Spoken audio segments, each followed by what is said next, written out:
রব্বুল আলামিনের হাবিব জনাব মুহাম্মদ রাসূলুল্লাহ সাল্লাল্লাহু আলাইহি ওয়াসাল্লাম বলেছেন, কিয়ামতের ময়দানে আল্লাহর কসম করে বলছি, সেদিন জাহান্নামীদের ভীষণ কষ্ট হবে আর জান্নাতীদের জন্য অত্যন্ত আসান হবে, অবস্থাটা খুবই আরামের হবে। নবীজি বলেন, এক ফরজ নামাজ, এক ওয়াক্ত ফরজ নামাজ আদায় করতে যে সময়টুকুন লাগে, কিয়ামতের মাঠের এই সময় এত বড় বিরাট লম্বা সময় জান্নাতীদের জন্য এরকম হালকা হয়ে যাবে। সুবহানাল্লাহ। হযরত আবু সাঈদ খুদরী রাদিয়াল্লাহু তাআলা হাদিস কেন বর্ণনা করেছেন, এক ওয়াক্ত নামাজ, একটা ফরজ নামাজ পড়তে যতটুকুন সময় লাগে, এতটুকুন সময়ের ভেতরে জান্নাতীদের কারবার শেষ হয়ে যাবে। সুবহানাল্লাহ বিহামদি। আর ওদের কারবার তো শেষই হবে না। وَيَوْمَ تَشَقَّقُ السَّمَاءُ بِالْغَمَامِ وَنُزِّلَ الْمَلَائِكَةُ تَنزِيلًا। ওরা ফেরেশতা দেখতে চায়, সেদিন আসমান সমূহ বিদীর্ণ হয়ে মেঘ পুঞ্জ বেরিয়ে আসবে, আত্মপ্রকাশ করবে, তার ভেতর থেকে ফেরেশতারা ক্রমাগত নাজিল হতে থাকবে। আর অবস্থাটাই হবে, আল মুলকু ইয়াউমাইযিনিল হাক্কু লিররহমান ওয়া কানা ইয়াওমান আলাল কাফিরিনা আসীরা। আর সেদিনে বাদশাহী হবে কেবলমাত্র রহমানের। ওয়া কানা ইয়াওমান আলাল কাফিরিনা আসীরা। আর সেই কিয়ামতের দিন, সেই সময়টা হবে কাফেরদের জন্য বড়ই কঠিন।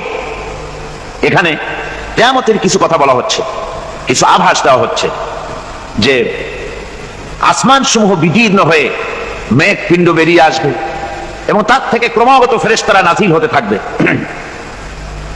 আল্লাহর হাবিব বলেছেন, কেউ যদি কিয়ামতের দৃশ্য দেখতে চায়, সেজন্য সূরা ইজা শামসু কুবিরাত ওয়া ইজা সামাউ ফাতারাত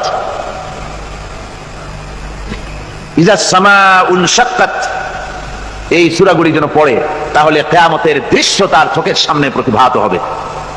কিয়ামতের দৃশ্যটা আসলে কেমন হবে, সেই সূরাগুলি তেলাওয়াত করলে সে বুঝতে পারবে।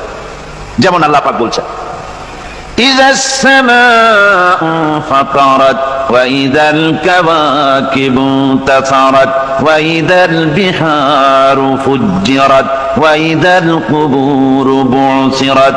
যখন আকাশসমূহ চূর্ণ বিচূর্ণ হয়ে যাবে আর তারকাসমূহ বিক্ষিপ্ত হয়ে পড়বে, সমুদ্র মহাসমুদ্রগুলি দীর্ণ বিদীর্ণ হয়ে যাবে, কবরগুলি সব উদ্গীরণ করে দেবে, তার মধ্যে যা আছে সে সবগুলি। আবার আল্লাহ পাক বলেন, ইযাশ শামসু কুবিরাত ওয়া ইযান নুজুমু কাদারাত ওয়া ইযাল জিবালু সুয়্যিরাত। সূর্য যখন ঢেকে যাবে, তারকাগুলি যখন বিপর্যস্ত হয়ে যাবে আর পাহাড়গুলি যখন চালিয়ে দেওয়া হবে, এই দৃশ্য তোমরা দেখতে পাবে। فَإِذَا النُّجُومُ طُمِسَتْ وَإِذَا السَّمَاءُ فُرِجَتْ وَإِذَا الْجِبَالُ نُسِفَتْ। সেদিন অবস্থা এমন হবে, সমস্ত তারকাগুলি স্তিমিত হয়ে যাবে আর আকাশসমূহ দীর্ণ বিদীর্ণ হয়ে যাবে, আর দেখতে পাবে পাহাড়গুলি, সমস্ত পাহাড়গুলিকে উড়িয়ে দেওয়া হবে। আবার অবস্থা আরো কি হবে, فَإِذَا بَرِقَ الْبَصَرُ وَخَسَفَ الْقَمَرُ وَجُمِعَ الشَّمْسُ وَالْقَمَرُ। যখন চক্ষু বিস্ফারিত হয়ে যাবে মানুষের, চাঁদ আর সূর্য নিষ্প্রভ হয়ে যাবে, সব একাকার হয়ে যাবে, চন্দ্র এবং সূর্য তার অস্তিত্বকে হারিয়ে ফেলবে। শুধু তাই নয়, وَحُمِلَتِ الْأَرْضُ وَالْجِبَالُ فَدُكَّتَا دَكَّةً وَاحِدَةً। জমিন ও পাহাড়গুলির মধ্যে সংঘর্ষ লাগিয়ে দেওয়া হবে, আর তা এক ধাক্কায় জমিন এবং সমস্ত পাহাড়গুলি চূর্ণ বিচূর্ণ হয়ে যাবে। সুবহানাল্লাহ ওয়া বিহামদিহি। আল্লাহ রাব্বুল আলামিন বলছেন, এইভাবে করে কিয়ামতের দৃশ্য, বিভীষিকাময় দৃশ্য তোমরা দেখতে পাবে। আর সেদিনের রাজত্বটা কার হবে, আল মুলকু ইয়াউমাইযিনিল হাক্কু লিররহমান। সেদিনের রাজত্ব হবে কেবলমাত্র রহমানের। অর্থাৎ যেসব কৃত্রিম বাদশাহী দেখে তোমাদের চোখে ধাঁধা লেগে গিয়েছে, তোমাদেরকে দুনিয়ার বাদশাহী দেখে তোমরা ধোঁকায় পড়ে গিয়েছো, এসব বাদশাহী কিছুই টিকবে না সেদিন। সেদিন শুধু বাদশাহী থাকবে একমাত্র আল্লাহ পাকের। কার থাকবে বাদশাহী? যারা বলেন কার?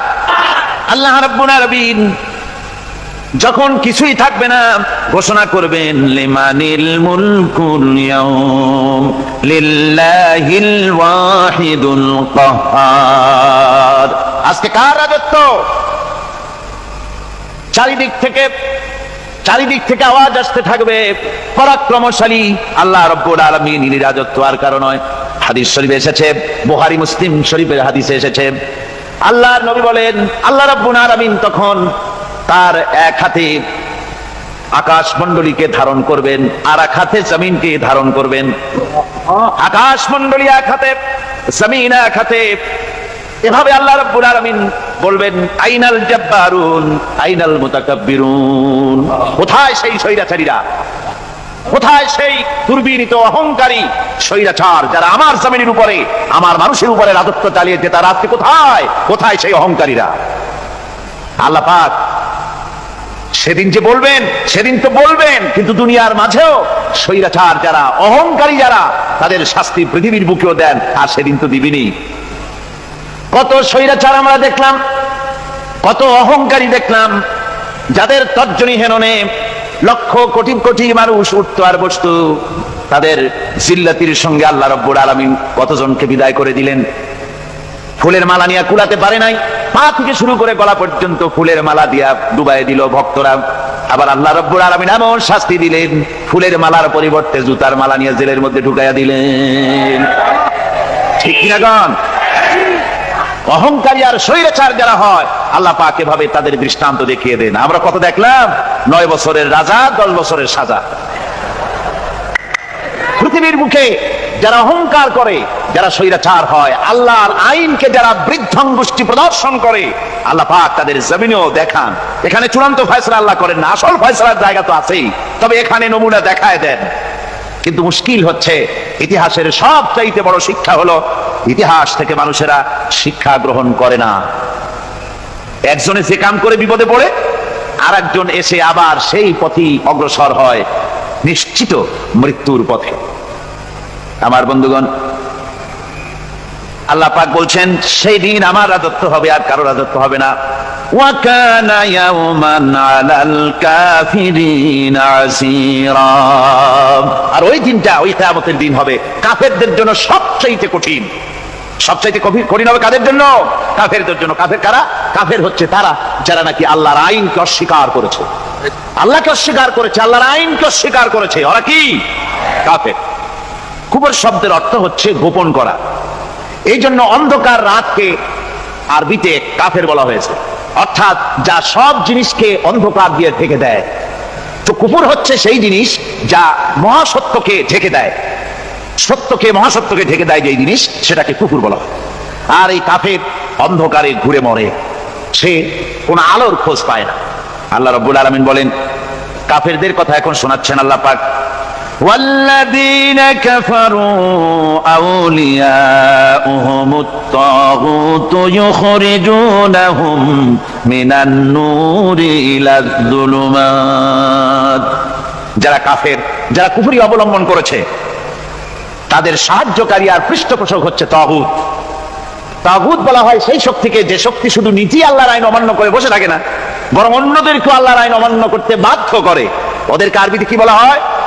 তাগুত বলা হয়। আর এই তাগুতি শক্তি, এই তাগুত হয় তার সাহায্যকারী, যা তাকে আলো থেকে টেনে অন্ধকারের ভেতরে নিয়ে যায়। আর কাফের হচ্ছে আল্লাহ পাকের ভাষায়, অর্থাৎ কোরআনের ভাষায়, কাফের হচ্ছে সবচাইতে নিকৃষ্ট প্রাণী, সবচাইতে নিকৃষ্ট জীব। মহাসত্যকে যারা অস্বীকার করেছে, যারা আল্লাহকে মানে না, যারা আল্লাহ কোরআনকে মানে না, যারা ইসলামকে স্বীকার করে না, তারা সবচাইতে নিকৃষ্ট প্রাণী। আল্লাহ রাব্বুল আলামিন বলেন, ইন্না শাররাদ দাওয়াবি ইনদাল্লাহিল্লাযীনা কাফারু ফাহুম লা ইউমিনুন। নিশ্চয়ই আল্লাহর জমিনে সব বিচরণশীল জীব যত আছে, আল্লাহ বলছেন আমার জমিনে বিচরণশীল জীব যত আছে, তার মধ্যে সবচাইতে নিকৃষ্ট প্রাণী হলো যারা ঈমান আনে নাই, যারা বিশ্বাস করে না আমি আল্লাহকে, যারা পরকালকে বিশ্বাস করে নাই, যারা কোরআনকে বিশ্বাস করে নাই, যারা ইসলামকে বিশ্বাস করে নাই, পৃথিবীর মধ্যে তারা সবচাইতে নিকৃষ্টতম প্রাণী। আল্লাহ বলেন শুধু নিকৃষ্ট জনক, নিকৃষ্ট প্রাণী বললেই সারে না, এরা হলো চতুষ্পদ জানোয়ারের মতো। কে বলতেছেন? আমি বলছি না, কিন্তু আল্লাহ পাক বলতেছেন চতুষ্পদ জানোয়ারের মতো কাফেরেরা। ومثل الذين كفروا كمثل الذي ينعق بما لا يسمع إلا دعاء ونداء।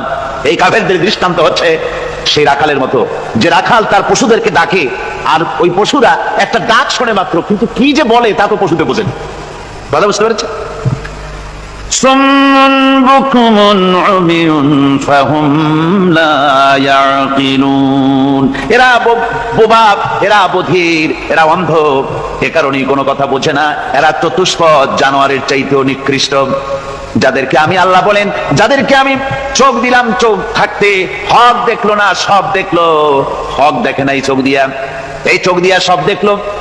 নারীর সৌন্দর্য উপভোগ করলো আর নারীর অঙ্গ প্রত্যঙ্গ নিয়ে নানা ধরনের গল্প লিখলো, কবিতা লিখলো, কিন্তু এই সৌন্দর্য যিনি দিলেন তারেও চিনল না। আছে না কত কবি আমাদের দেশে? আমার দেশের সেই কবি জাতীয় পুরস্কার পায় যে কবি নারীর বিশেষ বিশেষ অঙ্গ নিয়ে বেশি করে নির্লজ্জ কবিতা লিখতে পারে, ওই হলো সবচেয়ে বড় কবি।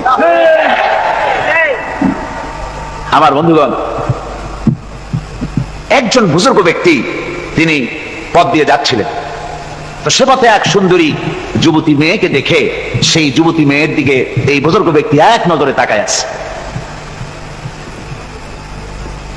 তখন এই ঘটনাটাকে কবি এভাবে লিখতেছেন সাজায়: একদা সুখদায়ক প্রমোদা বদন দর্শন করি বম ঝরিল নয়ন, হেসে কহে সে রূপসী সবিস্ময় মন, কহ দেখি মহাশয় কহ কি কারণ, বিষয় বিরাগী তুমি ভুবনে প্রচার, কি হেতু জন্মিল তব মানস বিকার, সামান্য ললনা রূপ করি দর্শন, উচিত না হয় তব অশ্রু বরিশন।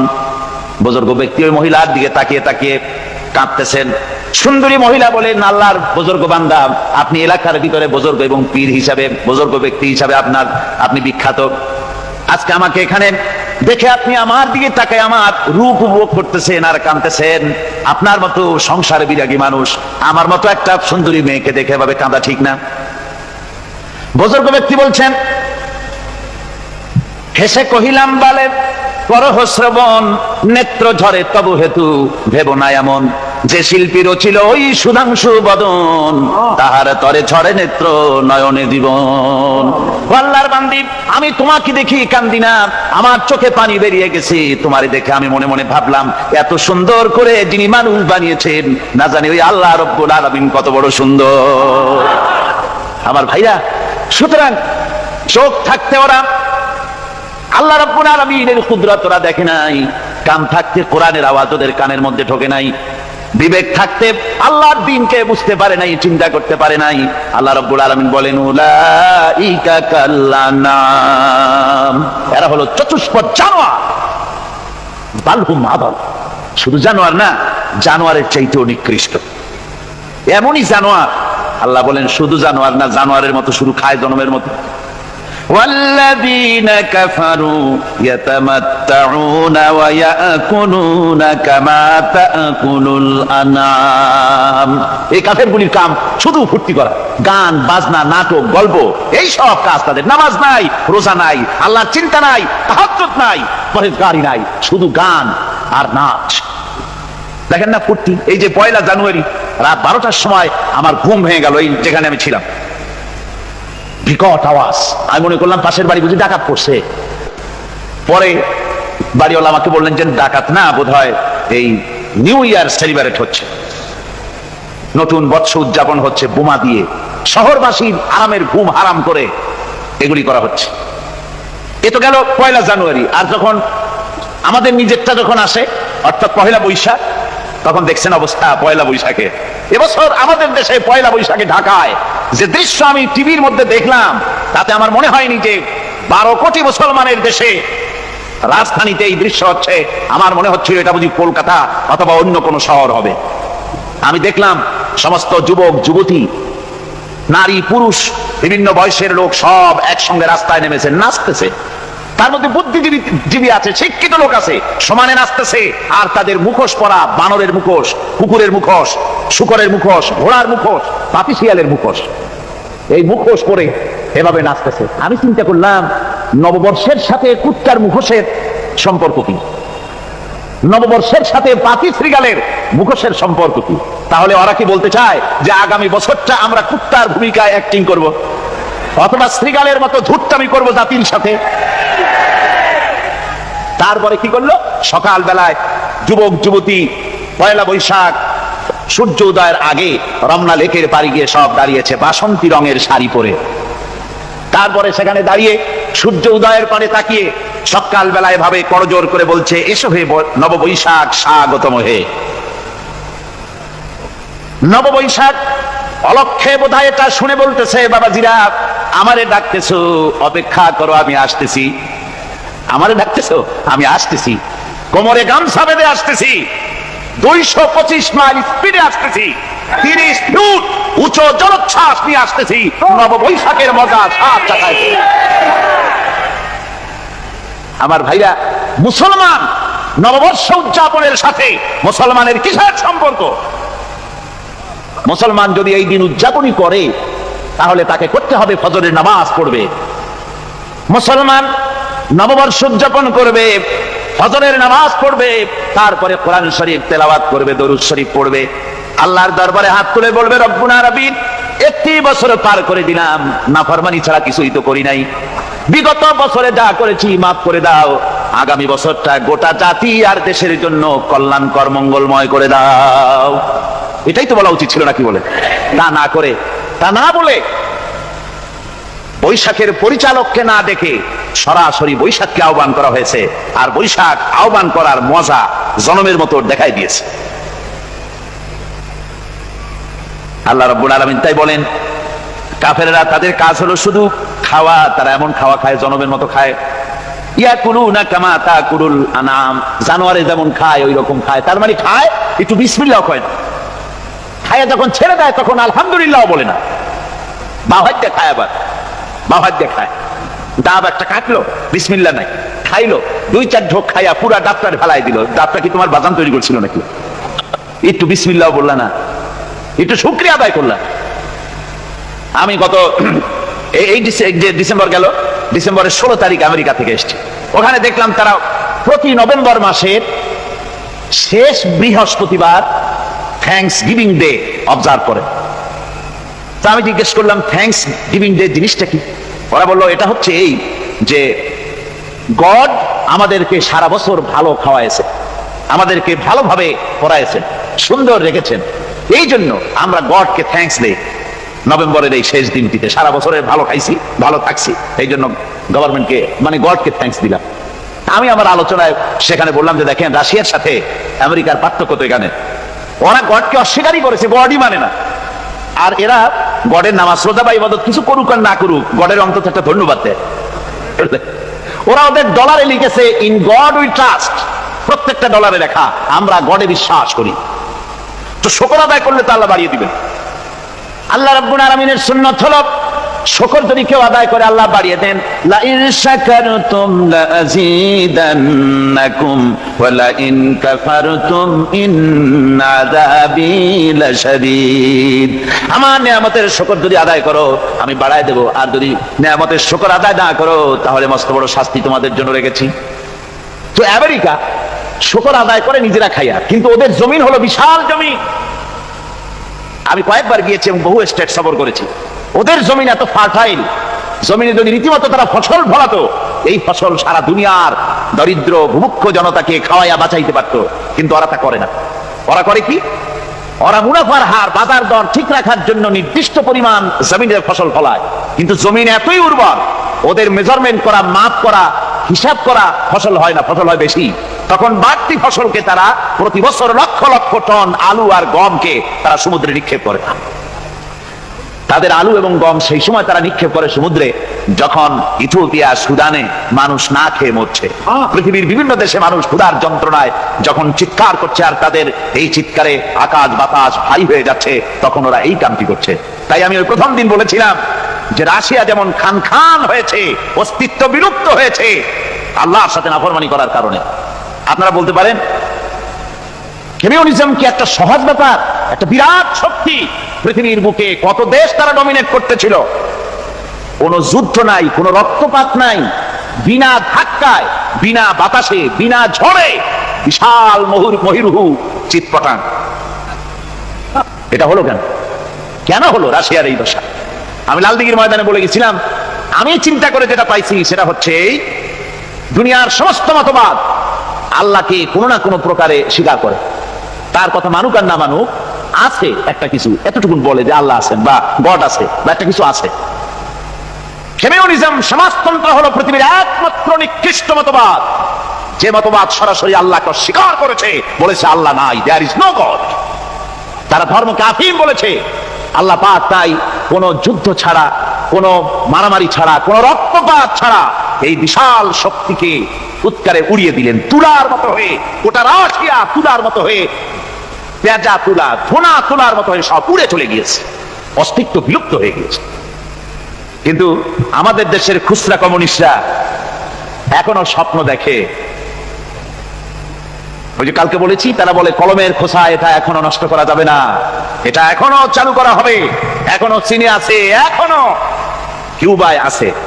ওই কিউবা থেকে, চীন থেকে ফিদেল কাস্ট্রোর একটু আওয়াজ শোনে, চীন থেকে মিস্টার ব্যাং নাকি জানি না, ব্যাং, এর আওয়াজ শোনে আর তাই মনে করে এ বুঝি সমাজতন্ত্রের বিজয়ের গান। না, চীন থেকে আর কিউবা থেকে যে আওয়াজ আজকে উঠতেছে, এই আওয়াজ সমাজতন্ত্রের বিজয়ের আওয়াজ নয়, এটা হলো সমাজতন্ত্রের মরণ যন্ত্রণার গোঙানির আওয়াজ।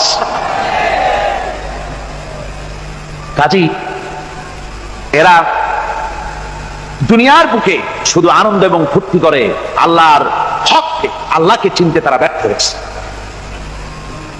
আল্লাহ রাব্বুল আলামিন বলেন, অবিশ্বাসীদের কৃতকর্ম, তাদের কাজগুলি, তাদের কর্মফল সব নিষ্ফল হয়ে যাবে। والذين كفروا أعمالهم كسراب بقيعة يحسبه الظمآن ماء। আল্লাহ পাক বলেন, কাফের যারা, অবিশ্বাসী যারা, যারা আমাকে অস্বীকার করেছে, অবিশ্বাস করেছে, তাদের আমলগুলি হলো মরুভূমির মধ্যে মরীচিকার মতো। মরুভূমির মরীচিকা, মানুষ যখন মরুভূমির ভিতর দিয়ে যায়, পানির পিপাসা লাগে, দূরে দেখে পানি চিকচিক করতেছে, আর ওই মরীচিকা যেটাকে সে পানি মনে করেছিল, হাত্তা ইযা জাআহু লাম ইয়াজিদহু শাইআ, যেটাকে সে পানি মনে করে ছুটতেছিল, যখন কাছে গেল আল্লাহ পাক বলেন কিছুই সেখানে পায় না, শুধু মরীচিকা, বালু আর বালু। এরকম করে যারা আমার দিনকে অস্বীকার করেছে, আমাকে অস্বীকার করেছে, তারা যত ভালো কাজ করুক আর যাই করুক না কেন, তাদের কৃত কর্মগুলি এভাবে সব নিষ্ফল। এ হলো এক কথা। 2 নম্বরের কথা হলো, ওরা মনে করেছিল সমাজতন্ত্র শান্তি দেবে, কমিউনিজম শান্তি দেবে, সোশ্যালিজম শান্তি দেবে, ক্যাপিটালিজম শান্তি দেবে। এই শান্তির চিন্তা করে অগণিত মানুষকে হত্যা করে সমাজতন্ত্রের রাজত্ব যখন কায়েম করলো, 70 বছর চলে গেল, তারপরে তারা দেখলো হাত্তা ইযা জাআহু লাম ইয়াজিদহু শাইআ, কিচ্ছুই পেল না। তারা ক্ষুধার যন্ত্রণায় মরলো, কাপড় নাই, খাবার নাই। তারা ওই রাশিয়া থেকে, চেকোস্লোভাকিয়া থেকে, যুগোস্লাভিয়া দিয়া, রোমানিয়া থেকে, হাঙ্গেরি এবং পোল্যান্ড আর মঙ্গোলিয়া থেকে সেখানে সমাজতন্ত্র তাড়াতে আমরা যাই নাই। আমরা সেখানে সমাজতন্ত্রের বিরুদ্ধে তাফসীর করি নাই, ব্যাখ্যা করি নাই, বক্তব্য রাখি নাই। ওই সব দেশ থেকে সমাজতন্ত্র তাড়াইছে কে? তারা তাড়িয়েছে? না না, ওরা নিজেরাই, সেই দেশের জনগণই এটাকে উৎখাত করেছে তাদের জমিন থেকে। আল্লাহ পাক বলছেন, যারা আমার দিনকে, আমার বিধানকে যারা অস্বীকার করবে, তারা এই অস্বীকারী অবস্থায় যদি মৌত হয়, আমার সমাজতন্ত্রী কোনো ভাই যদি মাহফিলে থাকেন, কমিউনিস্ট কোনো ভাই যদি মাহফিলে থাকেন, তাহলে শুনুন আল্লাহ কি বলতেছেন। আল্লাহর দিনকে, আল্লাহর কোরআন, পূর্ণাঙ্গ জীবন বিধান, অর্থনীতি আছে, সমাজনীতি আছে, রাজনীতি আছে, কথা যারা বিশ্বাস করে না, কোরআনকে শুধুমাত্র নামাজ, রোজা, হজ, যাকাত আর বেহেশত দোজখ যারা মনে করে, জীবন ব্যবস্থা মনে করে না, এই অবস্থায় যদি মারা যায়, আল্লাহ রাব্বুল আলামিন বলেন, ইন্নাল্লাযীনা কাফারু ওয়া মাতু ওয়া হুম কুফফারুন উলাইকা আলাইহিম লানাতুল্লাহি ওয়াল মালাইকাতি ওয়ান নাসি আজমাইন। আল্লাহ রাব্বুল আলামিন বলেন, আমাকে অস্বীকার করার অবস্থায়, আমার দ্বীনকে, বিধানকে অস্বীকার করার অবস্থায় যদি মৌত হয়ে যায়, তাহলে আল্লাহ, ফেরেশতা এবং तमाम পৃথিবীবাসীর অভিসম্পদ তার উপরে হতে থাকে, লানত হতে থাকে। খালিদিনা ফিহা লা ইউখাফফাফু আনহুমুল আযাবু ওয়া লা হুম ইউনজারুন। এই অবিসম্পাত অবস্থায় তারা সব সময় লিপ্ত থাকবে, না তাদের আযাবকে কমায় দেওয়া হবে আর না তাদের কোন রকম অবকাশ দেওয়া হবে। এখন আরো মজবুত কথা